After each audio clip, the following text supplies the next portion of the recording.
Ya, shalom bagi kita semua. Perkenalkan, nama saya Marcelino Ozora Komito Napitepulu. Saya dari Prodi Teologi semester 5 grup A. Saya ingin mengumpulkan tugas homiletika dengan dosen pengampu Pak Arif Sitompul. Saya ingin membuat renungan, tapi sebelum membuat renungan mari kita bersatu dalam doa. Bapa yang baik, Bapa yang bertata di kerajaan sorga, terima kasih Tuhan karena Engkau telah menyertai kami dari pagi hingga pada siang hari ini.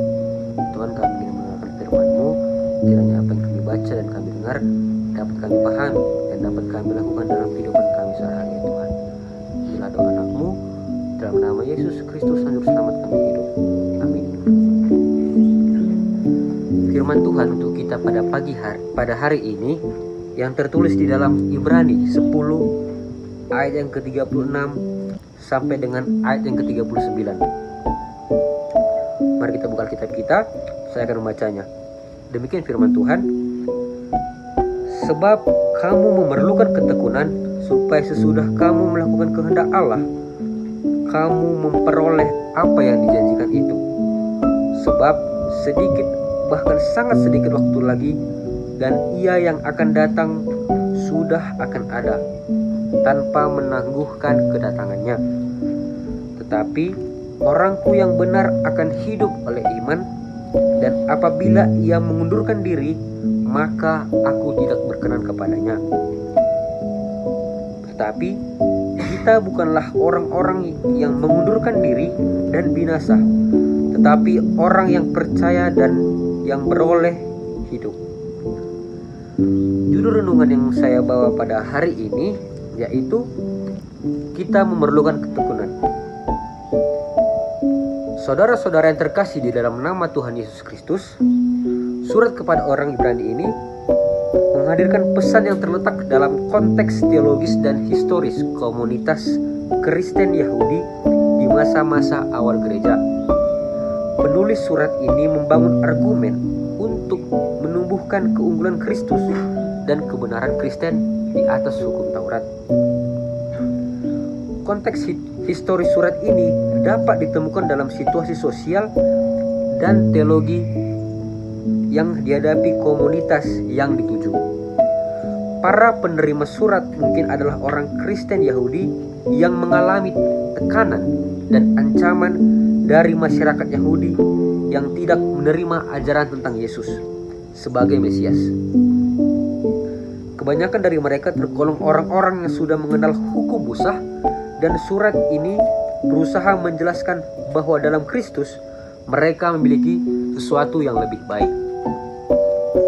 Di dalam Ibrani tadi itu, penulis mengarahkan perhatian kepada nilai ketekunan dan kepatuhan di dalam menghadapi percobaan. Pesan ini mungkin merespon ketidakpastian atau tekanan yang dihadapi komunitas tersebut. Menahan iman dan kepatuhan kepada Tuhan di tengah cobaan dianggap sebagai suatu langkah untuk menerima hadiah yang dijanjikan oleh Tuhan. Oleh karena itu, mencakup dorongan untuk tetap kuat di dalam iman di tengah tantangan dan mengandung elemen pengajaran pastoral untuk memberdayakan dan memotivasi komunitas Kristen tersebut. Nah, ini mencerminkan upaya penulis untuk mengokohkan komunitas dalam iman mereka, menegaskan nilai ketekunan dan harapan yang melekat pada kehidupan Kristen. Saudara-saudara yang terkasih, lebah madu adalah salah satu hewan yang memiliki sifat tekun. Kenapa? Karena lebah madu bekerja tanpa henti untuk membantu proses penyerbukan, menghisap sari nektar bunga sehingga menghasilkan madu yang enak yang bisa kita nikmati. Begitu juga dengan kita sebagai umat percaya orang Kristiani harus memiliki ketekunan dalam hidup kita. Ketekunan merupakan salah satu karakter yang menjadi ciri khas kehidupan Kristen. Karakter ini bukanlah bentukan produk-produk instan, tetapi dibentuk melalui serangkaian peristiwa-peristiwa yang sulit dan memilih untuk bertahan di dalam situasi itu sambil memandang kepada Allah dan mengizinkan Dia bekerja di dalam diri dan situasi yang kita hadapi.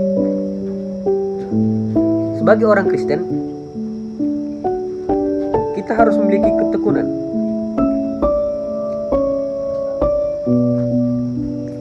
Yang pertama yaitu karena orang Kristen banyak tantangan atau menjadi orang Kristen tidak mudah. Ini mengandung makna bahwa hidup sebagai orang Kristen seringkali penuh dengan tantangan, cobaan, maupun kesulitan. Hal ini dapat disebabkan oleh faktor seperti termasuk perlawanan terhadap nilai-nilai Kristen, tekanan sosial, ataupun konflik secara yang pribadi. Meskipun demikian, ayat ini juga menekankan pentingnya bertahan di dalam iman dan pengharapan Injil meskipun dihadapi dengan berbagai kesulitan, pencobaan atau tantangan tersebut. Tantangan dalam kehidupan orang Kristen dapat bervariasi, mulai dari persekusi atas keyakinan agama hingga konflik internal dalam mempertahankan iman. Hal ini sesuai dengan pengalaman banyak orang Kristen di berbagai belahan dunia, di mana mereka mungkin menghadapi diskriminasi, penindasan ataupun tekanan sosial akibat keyakinan dan praktik keagamaan mereka. Di dalam konteks ini, penting bagi kita orang Kristiani atau orang Kristen untuk mencari dukungan dalam iman, baik melalui komunitas gereja maupun melalui pertumbuhan pribadi dengan Tuhan. Nah, pemahaman akan ajaran dan nilai-nilai Kristen juga dapat membantu dalam menghadapi tantangan-tantangan tersebut.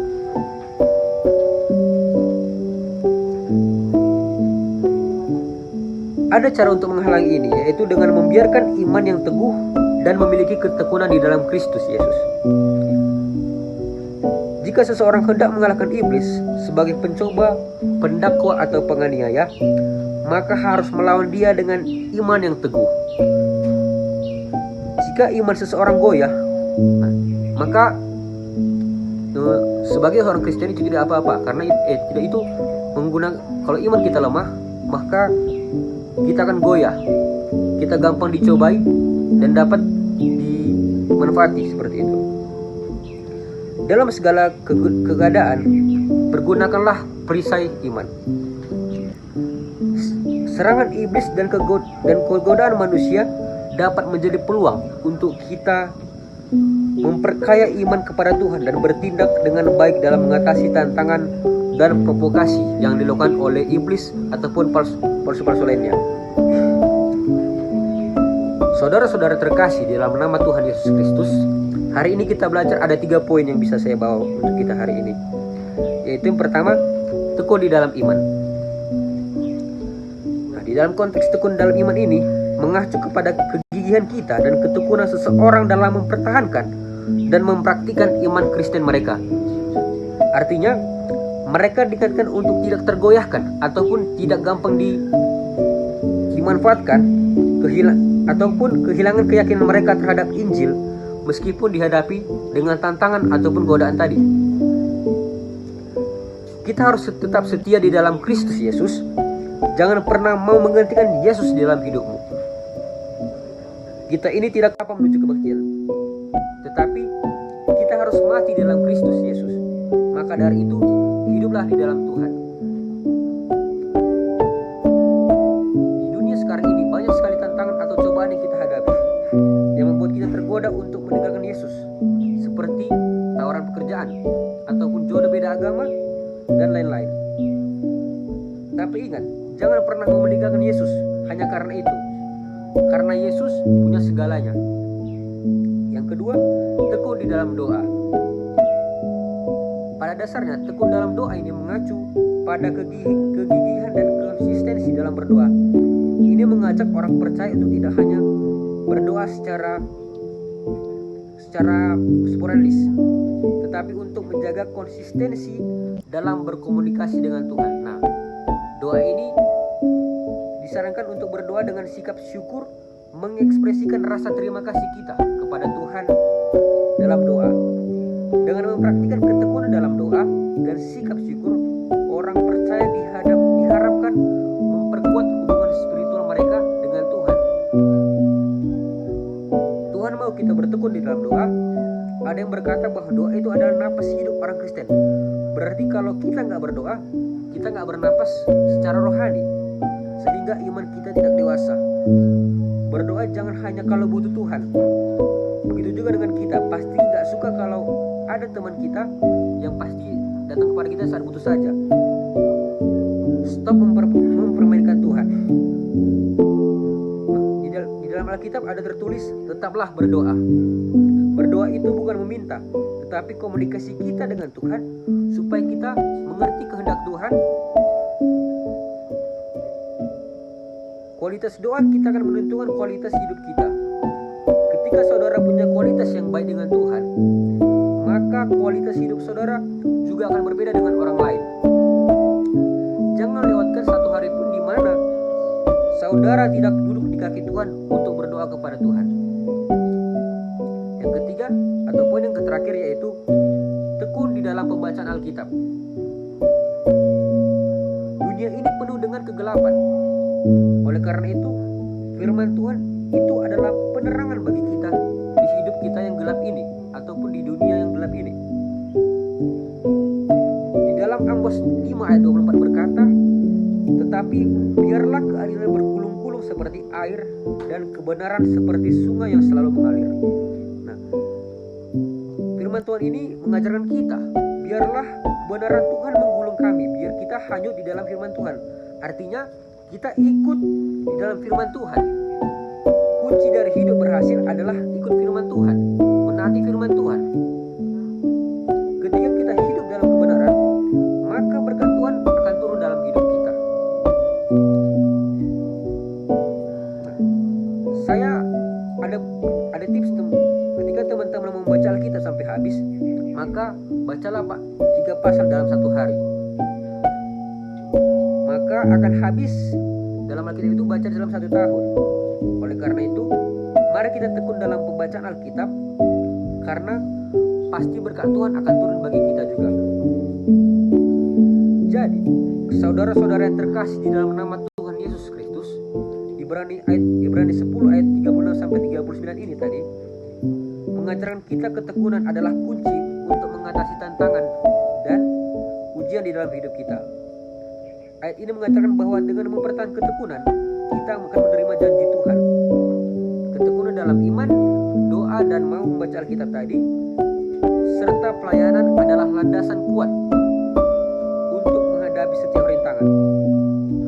Maka dari itu, kita tekun dalam memegang iman, berdoa tanpa henti, dan melayani dengan setia. Yakinlah bahwa Tuhan setia dalam memenuhi janjinya mereka yang tekun. Demikian firman